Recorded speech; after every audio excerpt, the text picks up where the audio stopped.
नमस्कार दोस्तों, मैं डॉक्टर विपिन। आज हम बात करेंगे सर्वाइकल में हम कौन कौन सी एक्सरसाइज कर सकते हैं। सर्वाइकल डिजीज आजकल आमतौर पर सभी लोगों में देखी जा रही है, जिसमें आपकी जो गर्दन वाला हिस्सा होता है, इसे हम हड्डी, जिसे स्पाइन वाली जो हड्डी होती है उसे हम सर्वाइकल बोलते हैं। उसमें होने वाली डिजीज होती हैं जैसे हड्डियां बढ़ना, स्पॉन्डिलोसिस, स्पॉन्डिलाइटिस, ये सारी चीज़ें उसमें उसमें ये कंडीशन बनती हैं। या आपको मसल्स नोट्स बन जाते हैं, आपकी मसल्स में पेन होना स्टार्ट हो जाता है, मसल्स में स्वेलिंग होना स्टार्ट हो जाता है। हम इसको किस तरीके से सही कर सकते हैं, तो सबसे पहले हम बात करेंगे उसकी कुछ एक्सरसाइज होती हैं, उसको आपको किस तरीके से करना है और आपको इसको किस तरीके से इसको सही रखना है। चलिए इसके बारे में हम जानते हैं, सर्वाइकल होता क्या है और सर्वाइकल को हम कैसे बढ़ावा देते हैं। सर्वाइकल जो है हमारी, जैसे मसल्स प्रॉब्लम हुई, एक ही पोस्चर में गलत तरीके से बैठना, गलत तरीके से जैसे आपकी गर्दन झुकाकर गलत तरीके से बैठना, ऊंचा पिलो लगाना, मोटा पिलो लगाना, और बहुत ही ज़्यादा बहुत से लोग ये होते हैं कि पिलो छोड़ देते हैं डॉक्टर के कहने से, या डॉक्टर नहीं बताते उसके बाद भी पिलो छोड़ देते हैं लगाना। तो ध्यान रखें, पिलो हमें लगाना है, बट पिलो का साइज़ 2 इंची से लेकर 3 इंची तक रहना चाहिए। इससे ज़्यादा अगर पिलो ऊंचा लगाते हैं तो आपके गर्दन पे नोट्स बनने के चांस बढ़ जाते हैं, जिसे हम स्पाज्म बोलते हैं। इसमें आपकी जो मसल्स हैं वो टीयर हो जाती हैं, जैसे मसल टिश्यू टीयर हो जाते हैं, जिसे हम एक तरीके से बहुत सारे लोग हम लोग बोलते हैं मसल्स फटना। इसमें आपकी जो मसल्स फटती हैं तो आपस में जो टिश्यू चिपक जाते हैं। अगर आप गर्दन का कोई भी मूवमेंट करते हैं तो उसमें दर्द होना स्टार्ट हो जाता है। ये नए यंग लोगों में होती है, मसल्स प्रॉब्लम होती है, उसके बाद आपकी बोनी प्रॉब्लम होना स्टार्ट हो जाती है। मसल आपकी वीक रहती हैं तो हड्डियों तक दिक्कत पहुंच जाती है। तो हड्डियों में जैसे आपकी जो स्पाइन है उसमें हड्डियां एक्स्ट्रा बढ़ना, जिसे हम कैल्सिफिकेशन बोल सकते हैं, हड्डियां एक्स्ट्रा बढ़ना, और उसमें हड्डियां बढ़ने के कारण आपकी जो कॉर्ड कंप्रेशन होना, कॉर्ड कंप्रेस होती है। तो अगर आपकी जो स्पाइनल कॉर्ड है वो कंप्रेस होगी, दबती है, तो आपके हाथों में सुन्नपन, दर्द आना स्टार्ट हो जाता है। जैसे कि बहुत सारे लोग करवट से सोते हैं तो करवट में अपना हाथ या इस तरीके से गर्दन रख कर सोते हैं, तो गलत तरीके से सोना इसे हम बोलते हैं। गलत तरीके से सोने के कारण जिस तरीके गर्दन अगर झुकी हुई है तो आपकी ध्यान रखें, ये वाली जो गर्दन का हिस्सा है वो उसमें स्पाज्म होने के चांस बढ़ जाते हैं। कोई भी गलत पोस्चर में घंटों तक बैठना मसल स्पाज्म को बढ़ावा देती है, तो उसको हम किस तरीके से सही कर सकते हैं इसकी एक्सरसाइज भी मैं बताऊंगा। तो इसकी कुछ एक्सरसाइज होती हैं, बहुत बढ़िया एक्सरसाइज है, आप घर पर रोज़ ट्राई करें और इससे आपकी सर्वाइकल जो डिजीज़ है वो इससे उसमें बेनिफिट आपको मिलेगा। ध्यान रखें, इसकी कुछ एक्सरसाइज हैं, हड्डियां अगर बढ़ती हैं उसमें नहीं करनी है। बहुत सारे लोग गलत तरीके से एक्सरसाइज करते हैं। हर डिजीज़ में हर तरीके की एक्सरसाइज अलग होती हैं, अलग अलग होती हैं। किसी को डिजीज़ और कुछ है और एक्सरसाइज भी उसकी उसी तरीके से की जाती है। मैं एक्सरसाइज करते हुए बताता जाऊंगा, आप ध्यान से वीडियो स्किप ना करें और ध्यान से उस वीडियो को सही तरीके से जानें कि कौन सी एक्सरसाइज किस कंडीशन में कर सकते हैं। चलिए हम एक्सरसाइज के बारे में बताते हैं। चलिए इसकी एक्सरसाइज हम शुरू करते हैं किस तरीके से करनी है। तो इसकी एक्सरसाइज करने के लिए आपको सबसे पहली एक्सरसाइज है, ये हर कंडीशन में आप कर सकते हैं। जैसे कि नंबर 1 एक्सरसाइज है शोल्डर श्रग। ये एक्सरसाइज हर कंडीशन में आप कर सकते हैं, या तो आपकी हड्डियां बड़ी हों या आपकी मसल्स स्वेलिंग हो, उसमें आपको ये एक्सरसाइज बेनिफिट देगी। ये एक्सरसाइज हर कंडीशन में कर सकते हैं। जैसे कि आपको कंधे इसमें ऊपर की तरफ उठाने हैं और आपको 10 सेकेंड होल्ड रखना है, जैसे 1 2 3 4 5 6 7 8 9 10।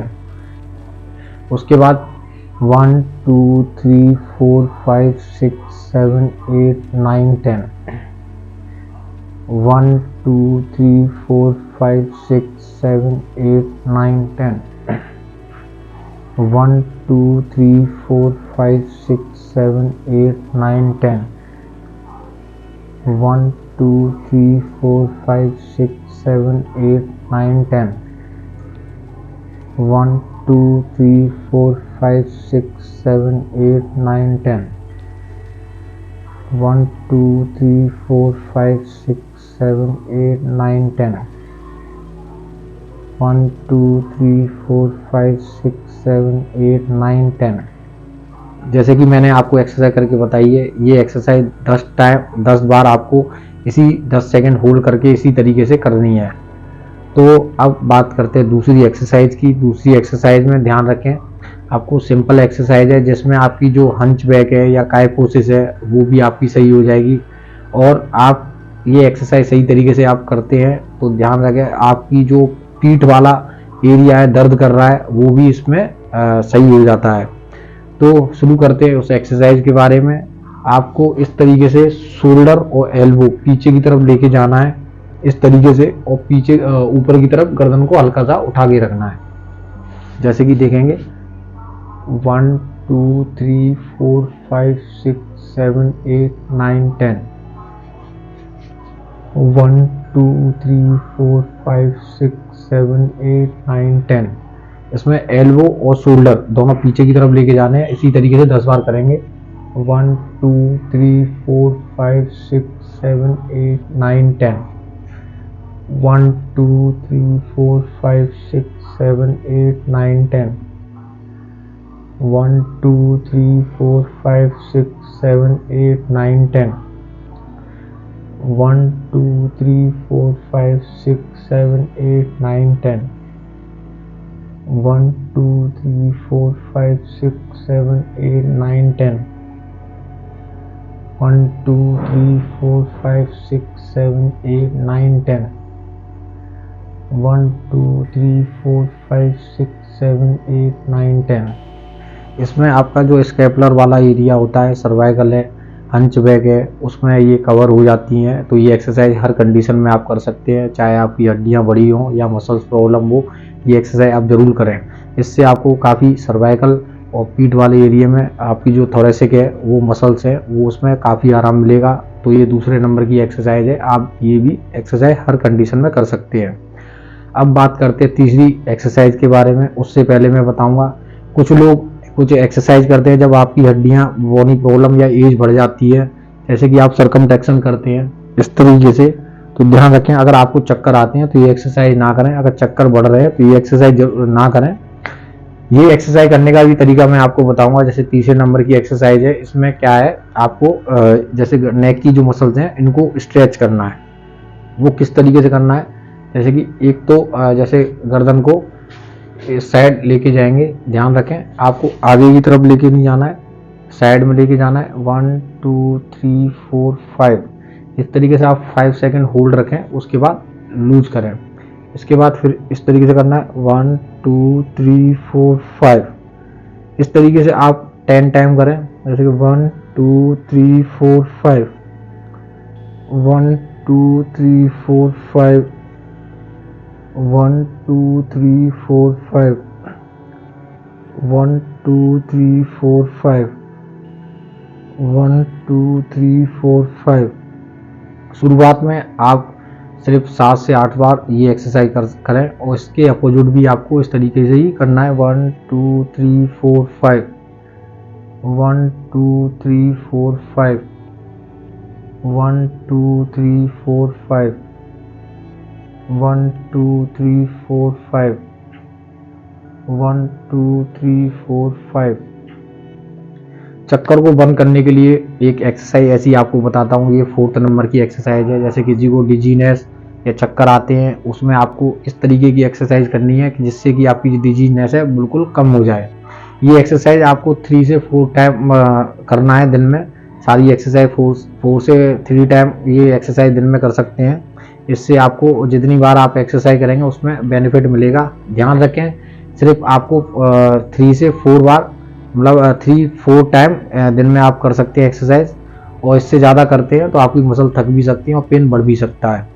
तो ये तरीके हैं। जैसे कि आपको मैं 4th नंबर की एक्सरसाइज बताने वाला हूँ। 4th नंबर की एक्सरसाइज है, इसमें कभी कभार क्या होता है, जैसे कि हम शोल्डर में कभी कभार हमारी इंजरी हो जाती है, शोल्डर में पेन आ जाता है, सर्वाइकल से लेके शोल्डर में पेन आता है। तो उसमें हम लोग को क्या करना है, शोल्डर को हल्का सा मूवमेंट कराएंगे, इस तरीके से चलाना है। इसमें भी आपकी स्कैपुलर मसल्स और शोल्डर डेल्टॉइड वगैरह इसमें रिलीज हो जाती हैं। और इस तरीके से 10 टाइम, आपको 10 से 20 टाइम ये कर सकते हैं इस तरीके से। ये आपको करना है। और हल्का सा शोल्डर में अगर ज़्यादा पेन है तो हल्का हल्का उठाने की कोशिश करें शोल्डर को। इस तरीके से आपको उठाना है ऊपर की तरफ। जो आपकी जो ये एरिया है ये आपको इस तरीके से ऊपर जाके आपको मिलाना है। आप इस तरीके से मिलाएं। ये भी आपको 20 टाइम ये समथिंग करना है। और ये एक्सरसाइज आपके लिए शोल्डर पेन या नेक के लिए हो सकती है। इसमें कोई आपको नुकसान नहीं है। ये एक्सरसाइज आप कर सकते हैं घर पर। और ये एक्सरसाइज करने के भी बहुत सारे फ़ायदे हैं, जैसे कि आपकी गर्दन है, शोल्डर पेन कर रहा है, ये भी आपको दर्द उसमें कम हो जाएगा। अब बात करते हैं शोल्डर के बारे में। शोल्डर और नेक से जो पेन आ रहा है उसमें भी आप अगर ज़्यादा पेन है तो उसमें इस तरीके से फ्लेक्शन एक्सटेंशन कर सकते हैं। हाथ को ऊपर की तरफ लेके जाना है और नीचे की तरफ पीछे की तरफ लेके जाना है। इस तरीके से 10 बार ऐसे कर सकते हैं। ये एक्सरसाइज आपके शोल्डर और जो आपकी ट्रेपीजियस मसल्स है उसके लिए है। इसमें आपको उसमें बेनिफिट सॉफ्टनेस आएगी और आपका जो पेन है शोल्डर और स्कैपुलर वाले साइड में और ट्रेपीजियस वाले एरिया में वो आपका कम हो जाएगा। इस तरीके से आप दोनों शोल्डर को इस तरीके से चलाएं। ध्यान रखें हाथ जितना ऊपर जाए उतना ही पीछे लेके जाएं। जितना आपका हाथ ऊपर जा रहा है, जैसे कि पीछे जितना जाए उतना उसको लेके जा सकते हैं। ये आपको 10 बार ही करनी है, 10 से ज़्यादा ना करें। अब बात करते हैं 5th एक्सरसाइज के बारे में। 5th एक्सरसाइज या 6th एक्सरसाइज जो भी है उसके बारे में। जैसे कि आपको सिंपल तरीके से बहुत सारे लोग चाहते हैं कि गर्दन जैसे कभी कभी डिजीनेस होती है, गर्दन पीछे करने में आराम मिलता है। तो गर्दन पीछे करने में आराम मिलता है तो आप एक टॉवल लेकर इसमें आप एक टॉवल ले सकते हैं, टॉवल का सहारा ले सकते हैं। टॉवल से बहुत बेनिफिट हो जाएगा। अगर आप एक्सरसाइज गर्दन जैसे पीछे आप करते हैं तो उसमें कभी कभार किसी को जैसे कंप्रेशन होता है, हड्डियाँ कॉर्ड को दबाती हैं, तो वो उसमें आपको आराम मिलता है और आपके हाथ में सुन्नपन दर्द है वो आपका कम हो जाता है। इस तरीके से आपको टॉवल गर्दन में डालना है और हो सके तो दुपट्टा डालें और टॉवल को आगे की तरफ खींच के ले जाना है, गर्दन को ऊपर की तरफ उठा के ले जाना है। इससे आपकी जो कॉर्ड कंप्रेशन है वो आपका कम हो जाएगा। इससे आपकी जो गर्दन से आने वाला जो पेन है आपके हाथ में, शोल्डर में, हाथ में सुन्नपन दर्द या झंझनाहट कोई भी चीज़ है वो आपकी कम हो जाएगी। अगर आपको ये एक्सरसाइज अच्छी लगी हो, वीडियो पसंद आए हो तो मेरे चैनल को सब्सक्राइब और वीडियो को लाइक कमेंट करना ना भूलें। और आपको कोई भी वीडियो अगर बनवाना है तो मेरे को कमेंट में लिख सकते हैं। मैं इस तरीके का वीडियो आपकी जो डिजीज़ है उसके बारे में भी आपको पूरा समझाऊंगा और उसके बारे में एक्सरसाइज किस तरीके से करनी है उसके बारे में भी आपको बताऊंगा।